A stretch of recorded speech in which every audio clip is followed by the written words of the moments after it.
Hey, all my Crimsonites, and welcome to the Crimson Cure channel, where we embrace our femininity, increase our womanly value, and celebrate our brothers. So join me on our feminine journey to learn, heal, and grow.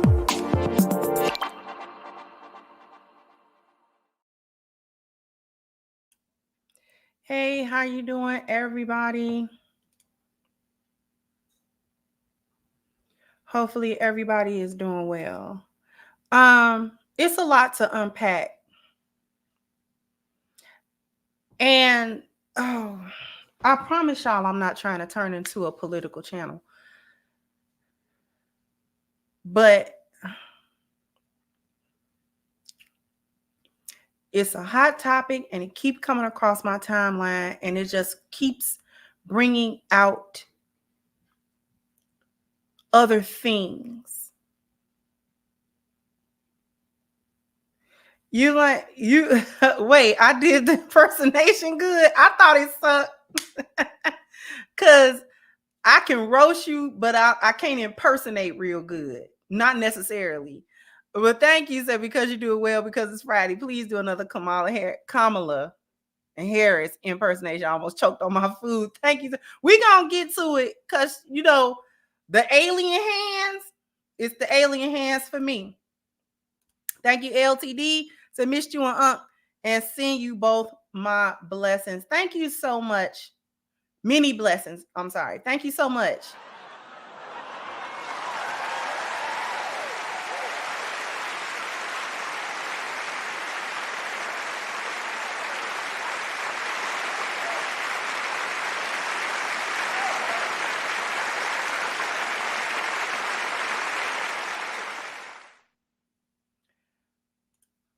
Okay, thank you both for the early contributions. I appreciate you.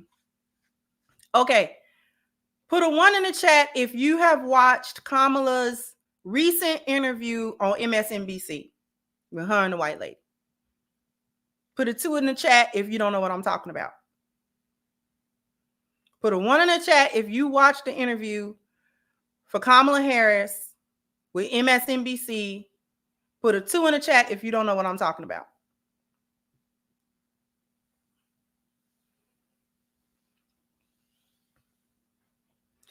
Celine, Miss Celine, how many times we gonna hear about, I grew up in a middle-class family, and my mother took care of us. She worked hard, and she bought a house in Canada, a house in Canada.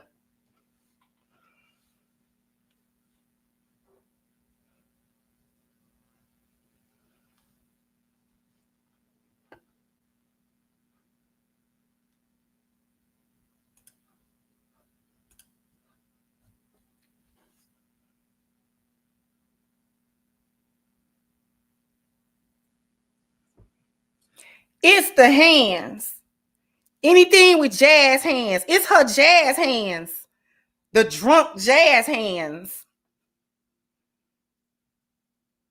They need to stop giving her whatever it is that make you a Valium or Perks. Or, I don't know how the pills work. I don't know if they uppers or downers. But it seemed like, boy, she be in the clouds, baby. She be on cloud 9, not answering them questions, baby.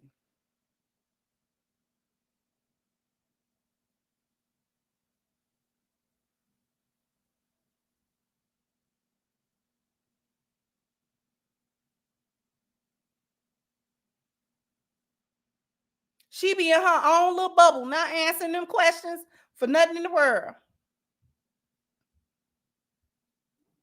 But I don't want to just roast her. We gonna roast her a little bit because she just need roasting. But my thing is, Black women, I'm targeting y'all today. The general body of Black women, because y'all are the ones that push, voting blue all the time. Blue no matter who. And then we got The male hyenas and simps and idiots that crash out every day for this woman and for the Democratic Party at large. Now, I know the Republicans got their shenanigans and foolishness as well. We're not leaving them out. But I'm harping on the Democrats because Black people have, for decades now, consistently voted Democrat in the majority. The majority of the Black votes have been to the Democratic Party over many decades now. And it has simply gotten worse and worse and worse. The pandering, the playing in your head, in your face, the playing on your head top, until now it's outright insulting to me. The level of stupidity of a candidate that they will put in front of us. This woman is not, you're not qualified, queen. I got to get that brother's that sound bite. You know, the guy, the plumber that was from the Pop the Balloon. You're not qualified, queen.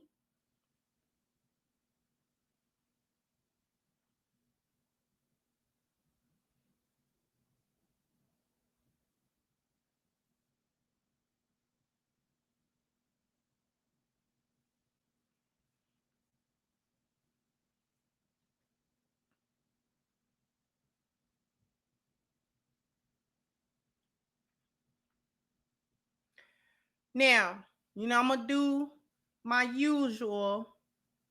We're going to put a little something up here because for whatever reason, the overlays work. So we just going to run with it.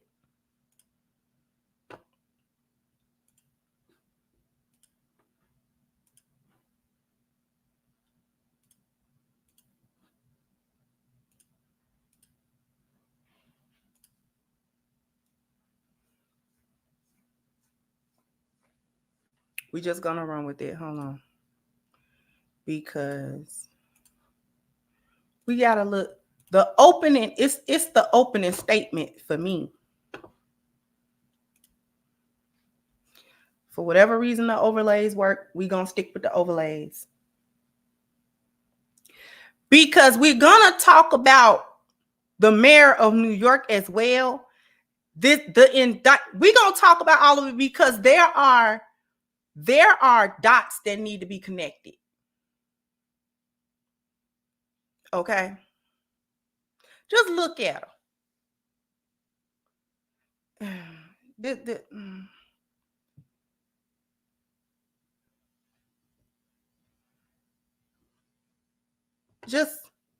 She don't know what's going on. You can't pay me to believe that she is cognizant of her surroundings. She on something. She off them perks or I don't know, Zannies. Is that what they call them? Or whatever. She off that hen. But anyway, when Oprah can't save you. But I just want y'all to listen to the opening statement. This is yet another softball interview. The late MSNBC, capes for Democrats and all that kind of stuff. And the lady that is interviewing her is softballing her these questions. Now, they are good questions. The questions are actually kind of good. She's still softballing, but the questions are kind of good. I'm not going to say that the questions are bad questions. I would have pressed her more, but these questions are all right. But just listen to the foolish man. Madam Vice President, you just laid out your economic vision for the future. Yeah. But still, there are lots of Americans who don't see themselves in your plans. For those who say these policies aren't for me, what do you say to them? Well, if you are hardworking, if you have the dreams and the... Now I'm gonna pause it. Did we all hear the question? Simple question. The lady asked, you just laid out your economic plan, which is a stretch because her opportunity economy is not laying out her economic plan. But okay, let's just say she did. The lady's question was, what about the people, the American people who don't see themselves reflected in the points that you brought up about your economic plan? What do you say to those people who just basically don't resonate with it? This is her answer to that. How's this the answer? These policies aren't for me. What do you say to them? Well, if you are hardworking, if you have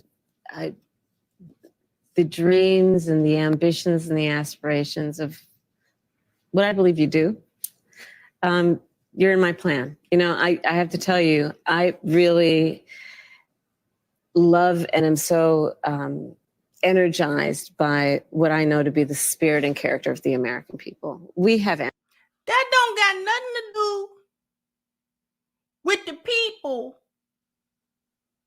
that don't see themselves in your plan, beloved. You being energized by the American people. What do that even mean? What is that? What do you how you like? You mean like an Energizer bunny? You mean like a battery in your back? You mean, what are you saying? Like, she just say words. She just say words, and that's the part that's insulting. And that's the part I'm mad at Black women about. I'm mad because Black women are always the ones in the front for voting Democrat, no matter how ridiculous the candidate is. This is one of the worst ones yet. We go from Obama to her, and not that Obama's policies were particularly helpful to Black people, but at least he was competent. Nobody questioned his intelligence. Let's be real.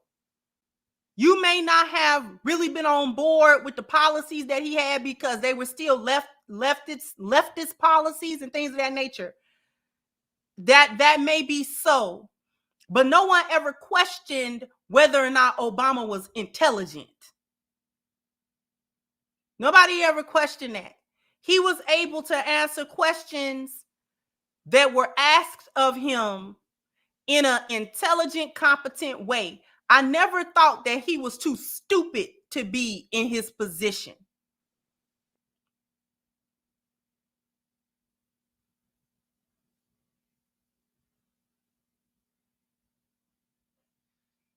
I never thought Obama, I never looked at him or listened to him and say, oh, this one is an idiot. He's stupid. I didn't think that. He was charismatic. He basically had a cult of personality. He was charismatic. Okay. And he just had an aura about him that made you be comfortable with him in the first place. He seemed like a person. So that resonated with people. Now, once he got into office, you can pick apart the policies and say, okay, well, you know what I'm saying? We didn't like this policy, or this policy was okay. But at the same time, we never thought he was stupid. We never thought that.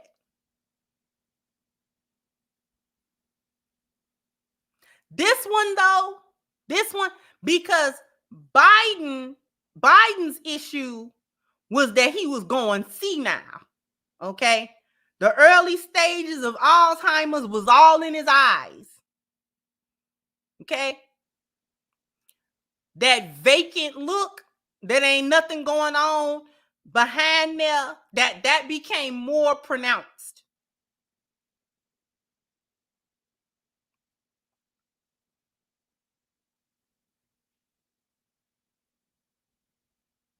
So that was people's problem with Biden just off the aesthetics, just off of the first impression that he hits you with, not talking his policies. And it has progressed to such a degree that we are now faced with Kamala as the presidential nominee rather than Biden.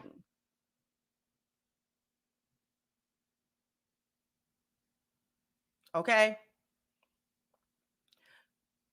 Now, I don't like Biden, but when he was all there, he wasn't stupid. I just don't like him. I ain't liked him since that crime bill. So ain't nothing nobody can say to me about Biden, right? But he not stupidity was not the thing. He's senile now. This one's stupid. Okay? This one you look at and you just shake your head. Like, oh, good, goobly goo. Because you never think, you know it's crazy. Let me come back to y'all a little bit. You know it's crazy when nobody is confident that she's able to answer repetitive questions without an earpiece or a teleprompter. And that's from the people that voting for her as well. The people that are voting for her, the people who are vouching for her, they are not confident that she can sit in an interview without an earpiece, without somebody feeding her information, or without her memorizing a script, and just think on her feet. Just think on her feet. That's what you got to be able to do. In any leadership position, you got to be able to think on your feet. Everything is not scripted. Everything is not written. Everything is not about the book. You're going to have to be able to, in the heat of the moment,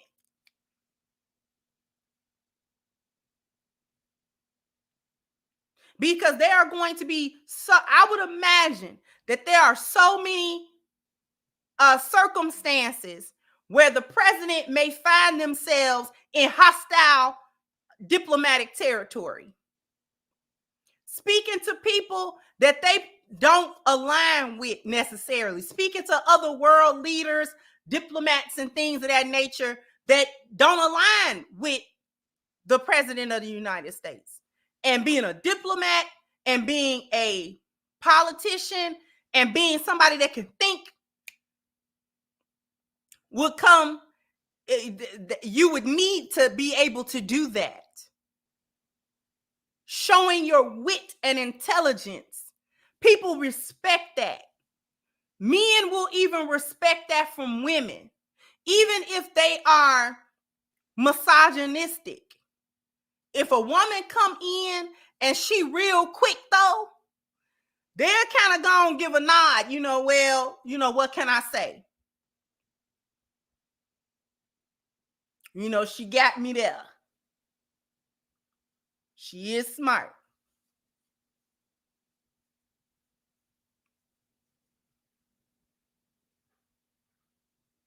But I don't think anybody, whether you voting for her, vouching for her or not, I don't think anybody can say with any kind of real confidence that Kamala can go somewhere, because she still ain't pulled up to the ops yet.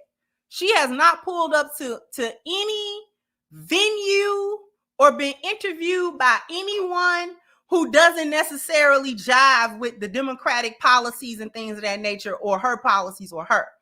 She has yet to come somewhere where they would truly challenge her and sort of be against her and demonstrate her ability to handle pressure, her ability to be in a room full of people that's not really rocking with her and maneuver through that. You're not going to be talking to people that agree with you all the time. I will wager most of the time you are not going to be making deals with people.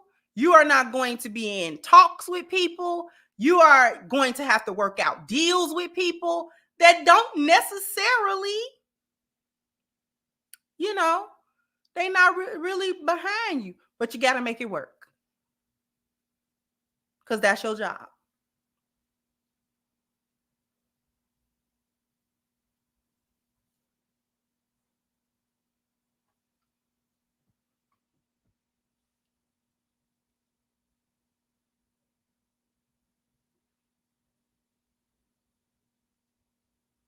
Nobody can say with any confidence that they believe that Kamala is truly, you know what I'm saying, quick on the uptake.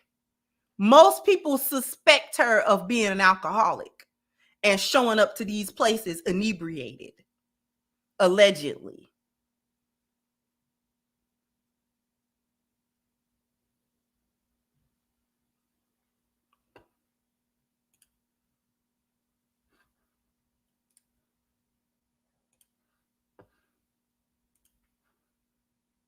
Ambition. We have aspirations. We have dreams. We can see what's possible. We have an incredible work ethic. But not everyone has the access to the opportunities that allow them to achieve those things. But we don't lack for those things.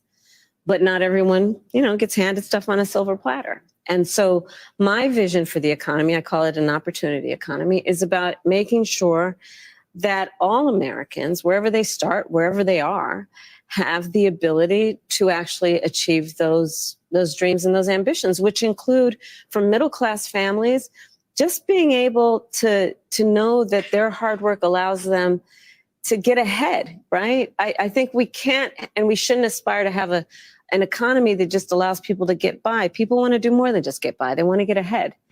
And I come from the middle class. Look, my mother raised my sister and me. She worked hard. Here we go. Here we go. Here we go.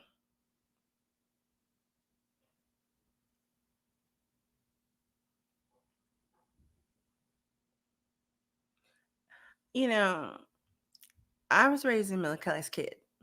I'm so tired of that. I don't care. We don't care, Kamala. We don't care, Kamala. We don't care. We don't care, sweetheart. We really don't. It's meaningless. You could have been raised at the tip top of Mount Everest. I don't care. What does that have to do with an economic plan that's going to get us out of this extreme inflation? It's basically a recession going on. People can barely make rent. People can barely pay their bills. And we talking about people making $25, almost $30 an hour at their jobs. We're not even talking about the people that have to scrape by on $15, $16, and $17 an hour and have to have, you know what I'm saying? Nowadays, you got to have 2 jobs and a scam in order to pay your bills. Like real talk. You got to have 2 jobs and a scam.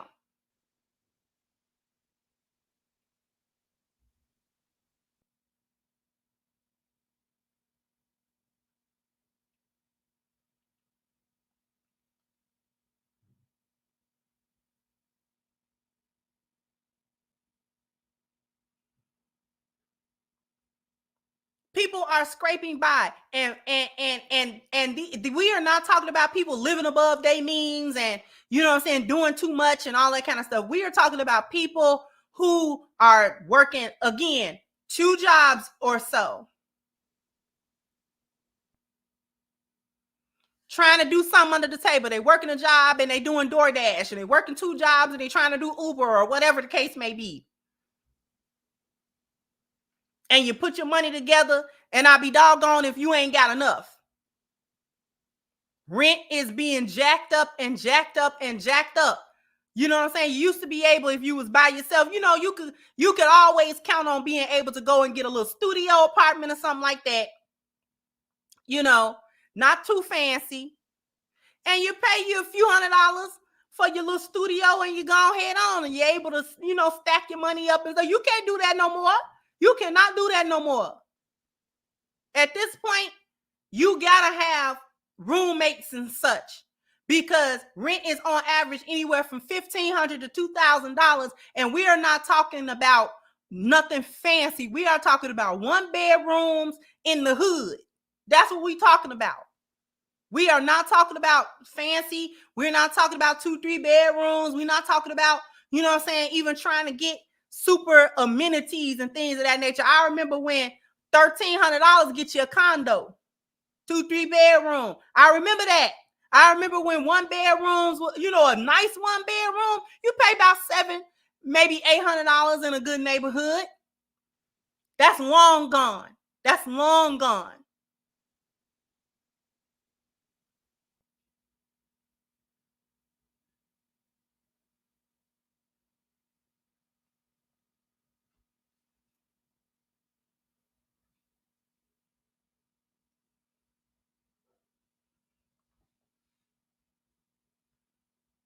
That's all long gone. People can't do that. $1,300 get you, you know, I mean, I don't know.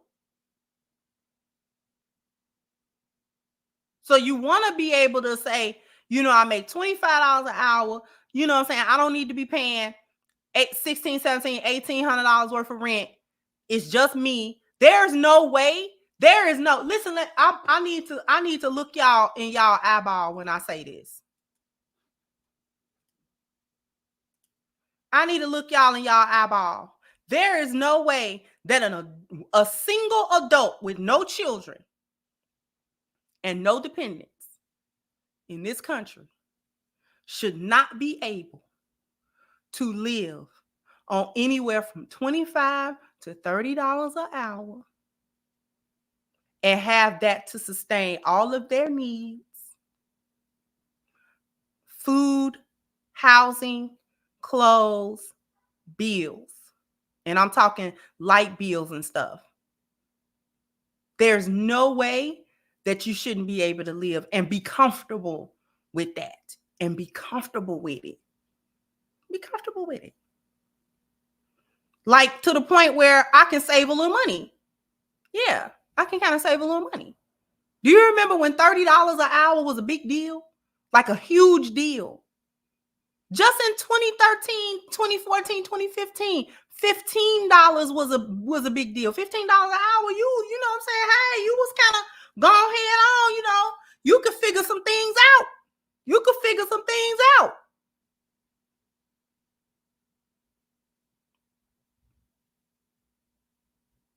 Now you mean to tell me double that? And you still trying to, and I mean with the calculations. It's like, okay, because you're making $25 an hour, but you're not clearing that. We talking about taxes coming out your check before you get it. And then having to ration that out. You're gonna spend, if you buying anything other than Zoom Zooms and Wham Whams at the supermarket, you're gonna spend a good $500 a month on food, if not more.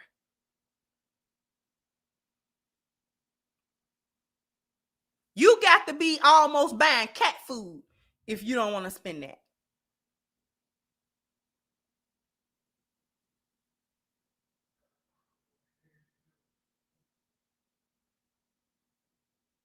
We talking about real stuff. We talking about the rubber meeting the road. We talking about people's everyday life here. I ain't talking about no fantasy.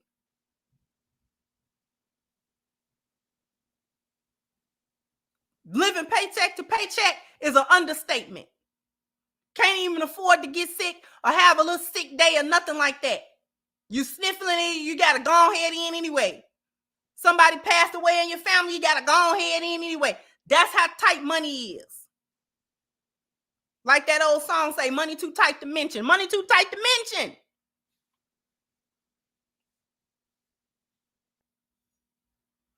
Let's get to this commercial break. And then we're going to come back and finish this out, because there are things that I want to say about her that's going to connect to Mayor Adams of New York. But after these messages, we'll be right back. Because I need everybody to go to ashkicking.com. The link is pinned to the top of the chat. If you're trying to keep your skin looking and feeling its absolute best, then look no further than ashkicking.com. Go and pick you up some of this wonderful body butter. If this is going to be your first order, please take advantage of the 10% discount using the promo code Crimson. Once again, the link is pinned to the top of the chat, ashkicking.com.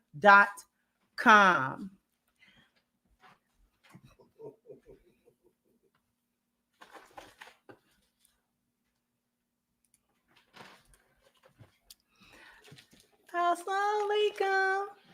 Thank you. Yay, Stitch. He got me a Stitchy. I like Stitchy. Okay, Stitch. You gotta sit right there, Stitch. And he got me flowers. Oh, they blue. Like Stitch. See? They blue. Yay. Some of them got messed up. No, they not messed up. None of them. Some of them. One of them did. Oh, okay. I don't care. That's fine. But thank you. I gotta put these to the side. Thank you, sweetheart. I appreciate it.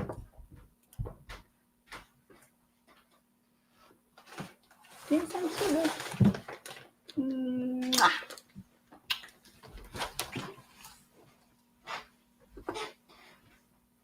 He be coming through, don't he? Mm-hmm. All right. Okay, let me get to these super chats real quick. Miss Celine said, I can't stand how she constantly brings up Trump coming from a rich family. Him having that money is a birthright, and he used it, and he helped people. Thank you, DDEC. Say, hey, sis, hope your leg feeling better. The hands are a part of the psychological manipulation tactics to keep the drones mesmerized. Drop the mic. Yeah, my knee is feeling better. You know, it really do take that 6 weeks, not gonna lie. But it's feeling better. Like I'm not like in constant pain or anything like that. I'm about ready to get back in the gym. We're going to test it, you know, little by little. But thank you so much. Thank you, African Diet Stoics. And don't forget about C19 Guru Dr. J. Thank you again, LTD. Said Cage reminds me of my twice divorced, childless, PhD having drunk aunt at the Thanksgiving dinner. Completely clueless and a goofball. Thank you, Mogul. Says she answers every question the same without ever elaborating, and they expect the American public to accept this. They definitely do. Thank you, Deadly Raver. Says she's dragging her words like old tape deck gone bad. She's worse than me in second grade trying to answer questions when I know I didn't do the homework from last night. Remember doing that at school, trying to, you know what I'm saying, do a little answer. The teacher just be looking like, you didn't read that chapter, did you? At all. Thank you, Pharaoh. Said Kamala is alphabet 90s Joker clown prince of crime. And thank you once again. Said political fools like Harris is why I plan to live in Africa or Asia after college, especially Africa. Thank you, Miss Mia, for your super sticker. Appreciate you.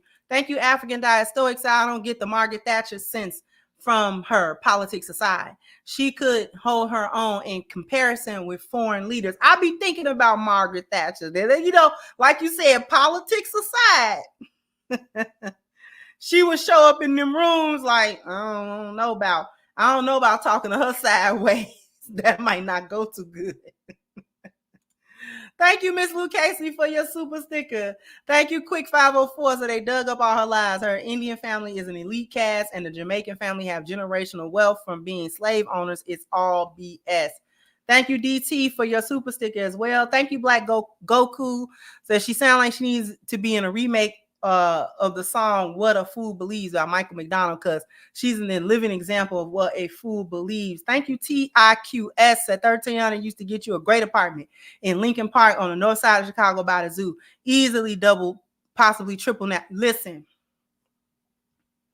$1,300 in Chicago in the 2010s. You was living high on the hog, baby. Oh, you was living high on the hog. Oh, baby, bye. Amenities. Oh, baby, bye. You was almost in a gated community. You was almost in a gated community. Okay.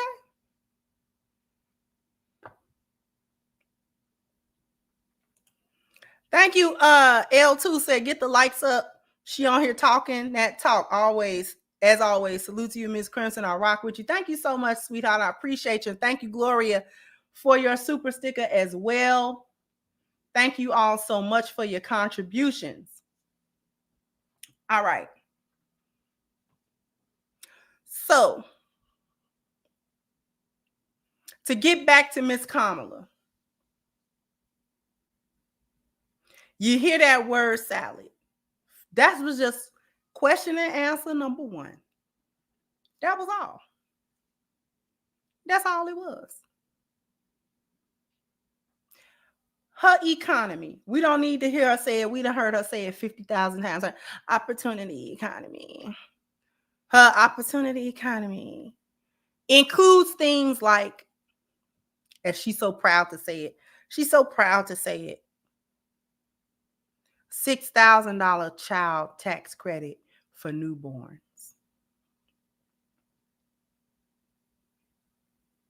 Now you tell me, people that's not having kids or already had their kids, how does that benefit them? How did that benefit them? How did that benefit it? That don't benefit me. I'm not having no babies. Huh? That don't benefit me. That don't benefit millions of other men and women who are either already have their children or don't have any children or don't plan on having any more children.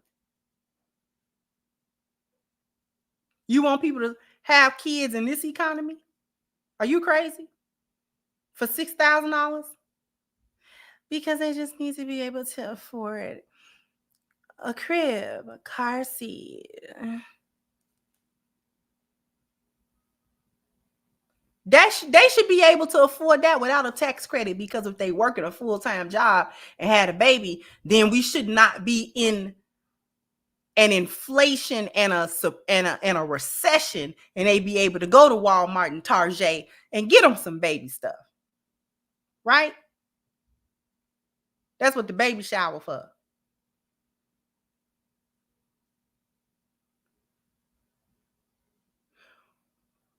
What does a $5,000 tax credit do for startup businesses?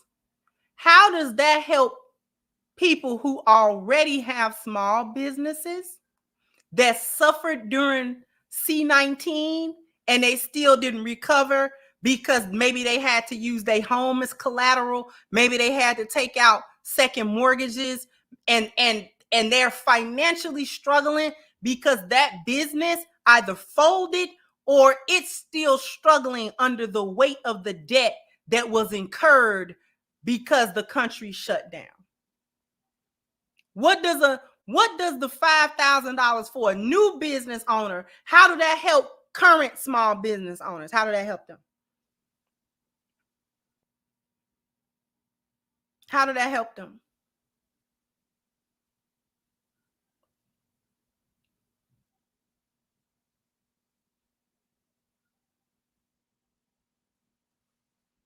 How did that help them? That don't help them. What are you going to do for small business owners who struggled because of 2020?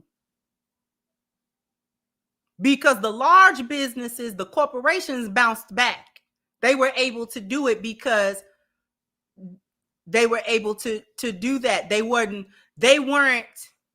struggling for their bottom line in the first place. So even if they were crippled, they were looking to bounce back. As the country opened back up. But if you were a small business owner, if you was a mom and pop business owner and you had to put your house up for collateral and you struggling not to lose your house now, or your business completely folded, so now you had to go back out there and get a job, but the money that you was making as a business owner far outshadows the wages that you now earn as an employee. And so now you're still struggling financially because the money that you're making now as an employee doesn't cover the lifestyle that you were living, because you were actually living according to your means, because your small business was successful.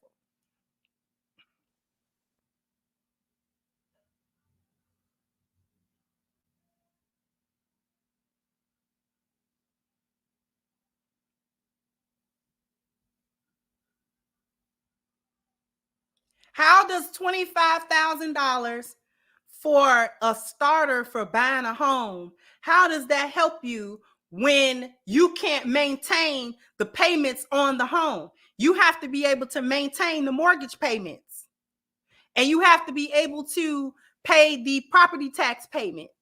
You have to be able to do that. Getting it, it ain't about getting it, it's about keeping it.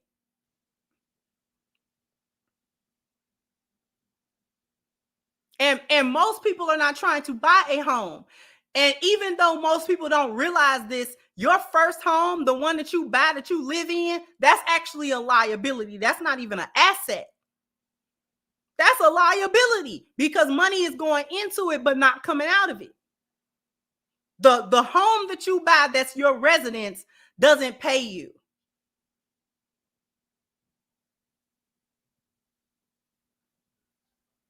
You have to have more than one property, whether that's a private property or commercial property, in order to be able to rent it out or what have you, so that that property becomes an asset.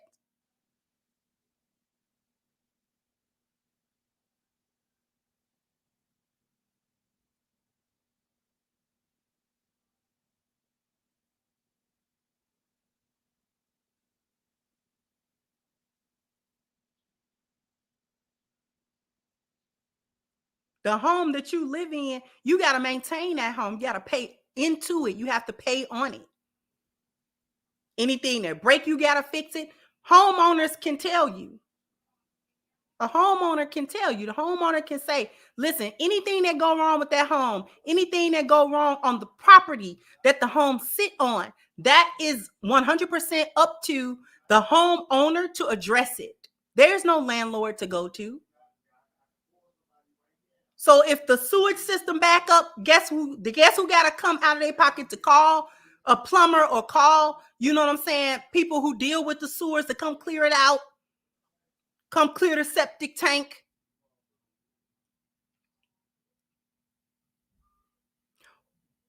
You know, your air conditioning system, your heating system, you the one got to install the HVAC. So you got to pay a HVAC, you know what I'm saying, a person to install it or to repair it or to fix it or to whatever. It don't matter what go on in that house.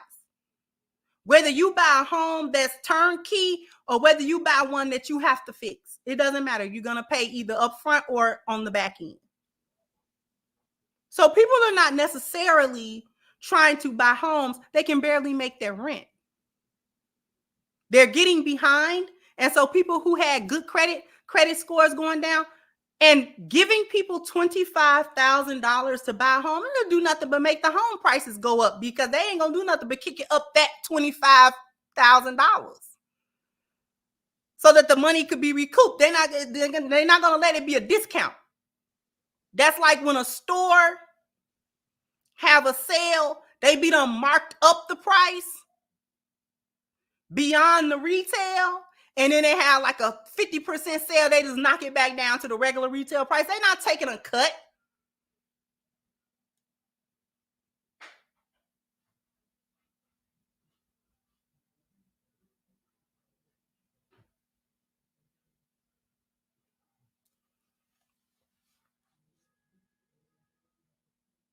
So this so-called opportunity economy doesn't mean anything. The lady asks a question later. I'm not going to play anymore because we're going to talk about the mayor. She asked a question about how Kamala is going to draw a line between charging more taxes on the wealthy and on corporations, but also maintaining those same corporations to manufacture within the United States. Because if you understand what's been going on for the past I don't know how long, since the 80s. Many, many manufacturing companies are across seas because of the money. They don't have to pay as much in taxes. The cost of manufacture is not as much. So they go across seas to go manufacture, and then the United States has to pay to import things that could very well be made on American soil. This is why all of the factory jobs went away. That's why all them factory jobs went. They went overseas. Because a man used to be able to get right out of high school and go to a factory job. He didn't have to have a college degree or any of that. He had to have a skill, or at least the willingness to learn one. Go in a car manufacturing plant, the steel mills are dead. The steel mills are dead. Gary, Indiana, suffering right now because the steel mill that's there that Gary, Indiana was built around is dead. It's not making no money. And it's not making the city of Gary no money. Pittsburgh is another city. Their football team is named the Steelers. Steel manufacturing over there. The car manufacturers went away out of Detroit. Ford was one of the biggest manufacturers that had their plant in Detroit.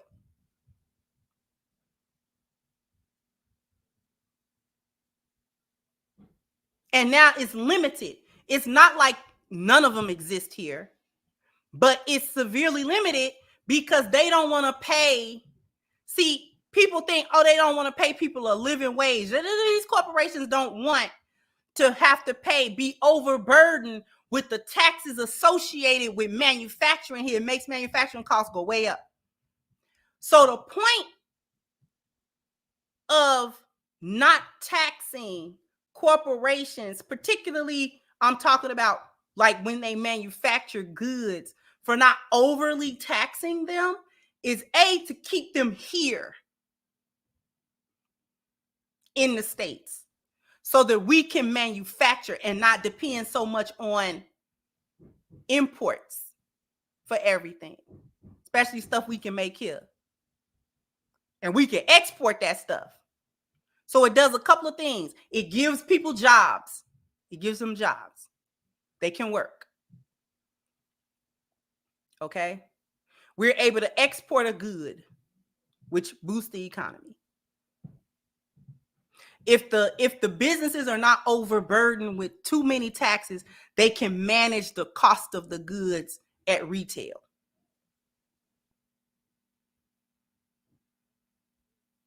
If the cost of goods is managed at retail, people can buy them.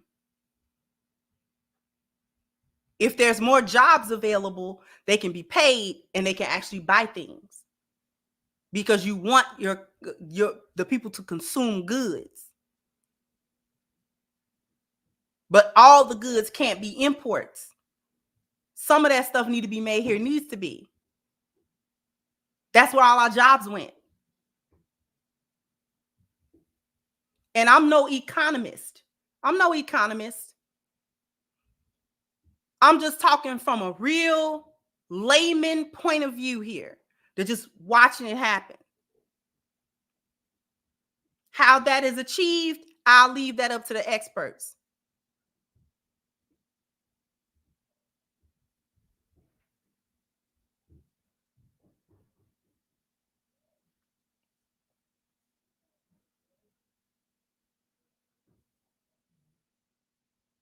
But all she kept saying was they have to pay their fair share. Define their fair share. Define a corporation's fair share. Because she really didn't answer that question that lady asked her. She said, how you going to keep them here? Tax them more, but keep them here. That's a fine line you got to draw.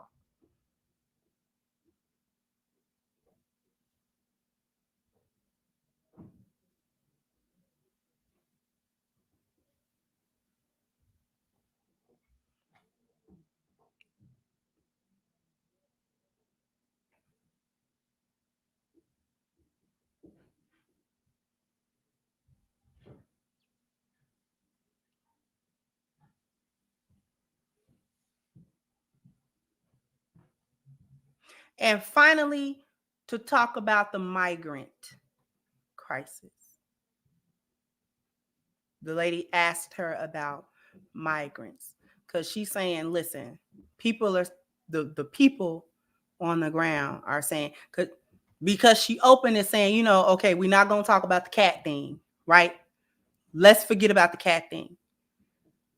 But regardless of that, people in towns like Springfield, Ohio, and different towns across and cities across the nation are overburdened with immigrants. Now, she did a little wordplay and said legal immigrants. Nobody's talking about legal immigrants. I didn't like that little psyop that they tried to do, as if the American citizen is complaining about legal immigrants. We are not complaining about legal immigrants. That's not the complaint. That's not who's coming over the border. Legal immigrants are not flooding over the border. They're not being flown in. They're not flying in legal immigrants. That's not what's happening. Legal immigrants are going through the process. That takes years to become a citizen of the United States if you're not born here. We are talking about illegal immigrants. That's what we're talking about.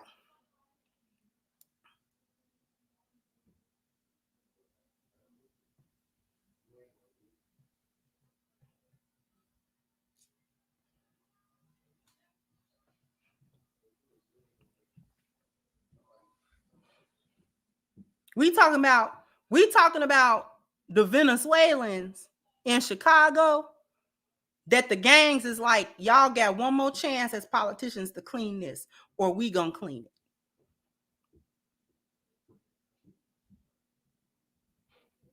They literally on the news saying the gangs in Chicago are literally on the news. Like, if y'all don't come get them, we gonna get them out of here. We gonna get them out of here. Because they coming in, they worse than us. They worse than us. They doing stuff way worse than we doing. I may be messing up, but I be doggone if they gonna come from nowhere and mess up. Listen, and them boys ain't playing.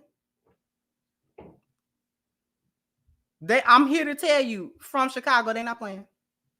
They not joking about that.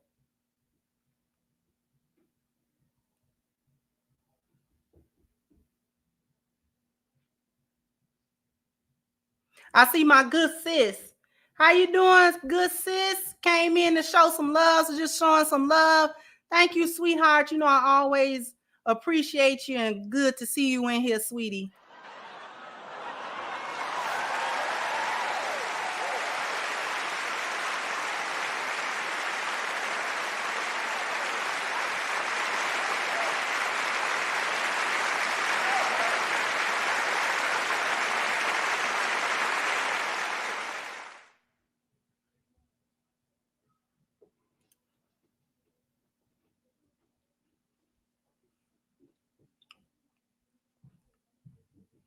Speaking of the immigrants, Mayor Eric Adams of New York City almost got jumped by the citizens of New York because he playing on their head top. He playing on their head top. He been playing on their head top for years about these migrants. As everybody should know, New York is a sanctuary city like Chicago and so many others. And I'm telling you, it is out of control. It's out of control. And I'm an implant to New York, and it's out of control to me. I'm not even born and bred here, and it's out of control to me.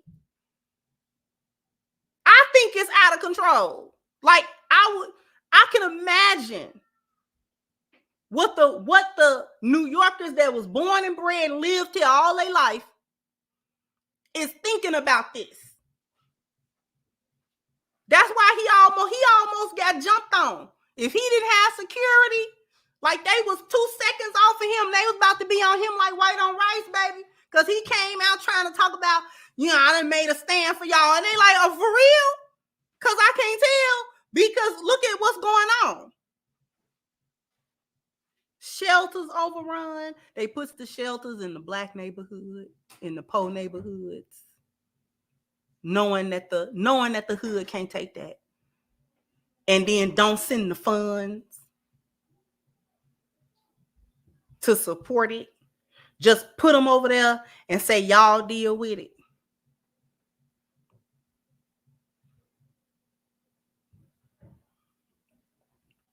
Like the people are blind.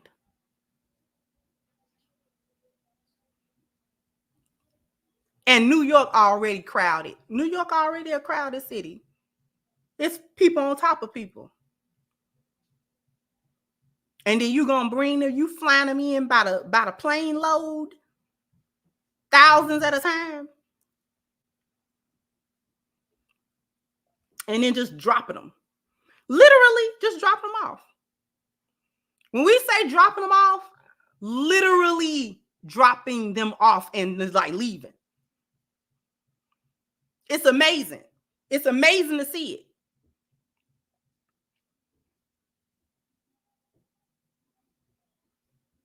Now he volunteered for this. I'm gonna tell you why he getting indicted. He getting indicted because he should have kept his mouth shut. He got to complaining to somebody and they didn't like it. Probably because they not getting what they supposed to get. And probably he ain't getting what he was supposed to get out of that deal by bringing all these immigrants over here. He must have said something to somebody and they say, oh, for real. Because see, you know what you can't do? You cannot get in bed with the devil and then get a conscience. You can't do that. You cannot go to bed with the devil, reap whatever he said he was going to give you, and then later on, you grow a conscience about it, and now you want to talk about it. They reaching all the way back to talk about some bribery that went on during his campaign. They done went all the way back. Some stuff that they probably never would have said. But you're talking heavy and you playing in the wrong people's face. We told you to play in New Yorkers' faces. We didn't tell you to come over here and try to play in our. You can't play on our head top. Who you talking to? You got a demand? For real? That's how I see it. The man Chicago better watch out too. He might get jumped. Chicagoans don't play that. He'll get jumped.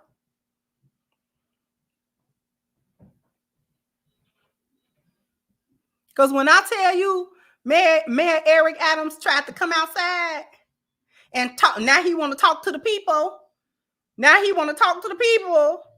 And you know what I'm saying? Act like he really been on folks' side. Oh, that I'm telling you, they was 2 inches off of him. Try to act like he was a part of the New York, the average New Yorker. And y'all know how New Yorkers is. That's actually not. It's a stereotype, but it's actually true. They very aggressive. They don't play. Once you make them mad, it's a done deal.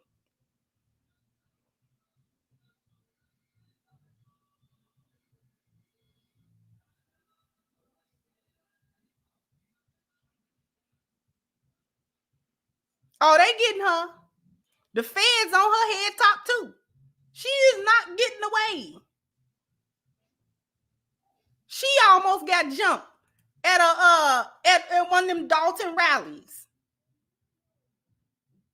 There is a common theme. There is a shift happening. All of this stuff is connected. CEOs stepping down, folks getting indicted.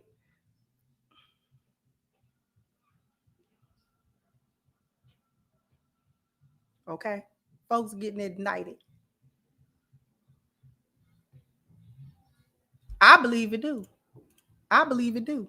Sanctuary city mean put them in the hood. Put them in the low income parts of the city. That's where you dump them off at. Because for all of these politicians talking about it's humanitarian, put them in your house. Put them in your neighborhood. Put them on your block. Why you coming to put them on other people's block? Put it on your block. They won't even so much as build a FEMA camp for them.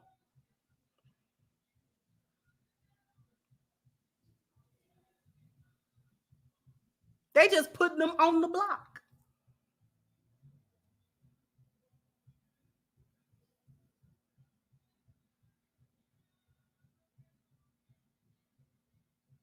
That's the part that get me. They ain't even so much as build like a temporary little city somewhere in Wyoming. You know, somewhere where it's a bunch of land at. There ain't nobody at. Put them in Utah. I don't care.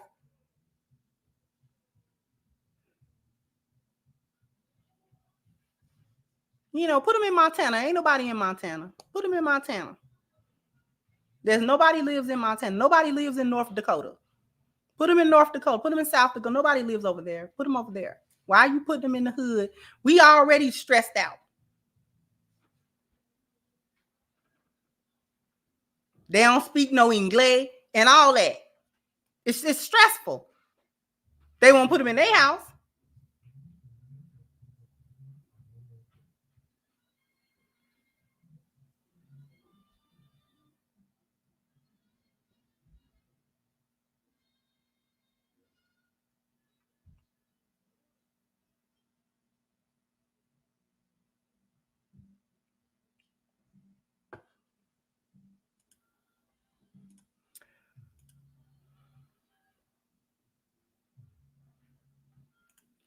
Thank you, African Diet Story. So this is just for the impressions alone. Hilarious. Thank you so much. Thank you, Will, for your charitable contributions. And this is for keeping your foot on a hyena's neck. Thank you so much. I appreciate you.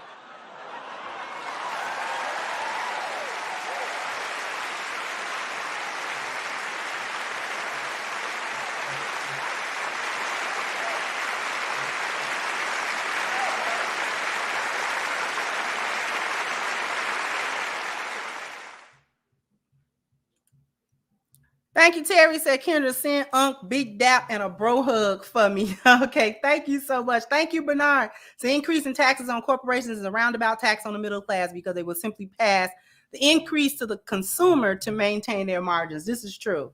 And once again, you know, showing love to the good sis. I don't know if I played the sound bite.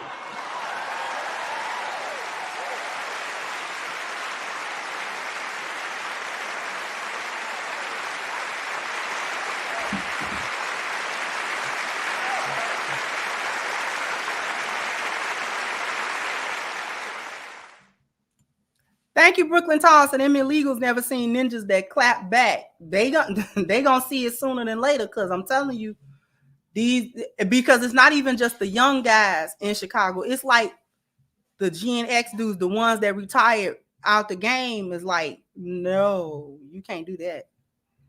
We might have to organize. No. Trying to take over apartment buildings, whole buildings, that's not gonna work. That's not gonna work. It'll be the wild, wild west over there. I hate to see it. It'll be the OK Corral for real. Thank you, African Dicer. Said Trump did it, Mr. Mayor. Thank you, Bernard. Said question: if the cartels sent all the Latin gangs to the inner city, will the local gangs go to war with the plug? Cartels are gonna cut the supply. They don't deal directly with them anyway. We know who interface between the cartel and the hood. It ain't the dudes in the hood. Thank you, Timothy, for your contribution. Appreciate you. Thank you, HVAC. So get Tiffany Hen. Your girl almost got jumped out on site. She did. She almost got jumped. Thank you, Chris. If it wasn't for the fact that Eric Adams had 90-year-old elders with him, his security would have had to earn their pay yesterday. Peace to the Lioness. Thank you so much. And thank you, Swift718. So I'm from Brooklyn. Adams played a game with us, hanging out, partying on the nightlife scene every night, running out while running our already compromised quality of life. Politicians were crooked under the table. Now they in plain sight. Thank you so much. Appreciate you.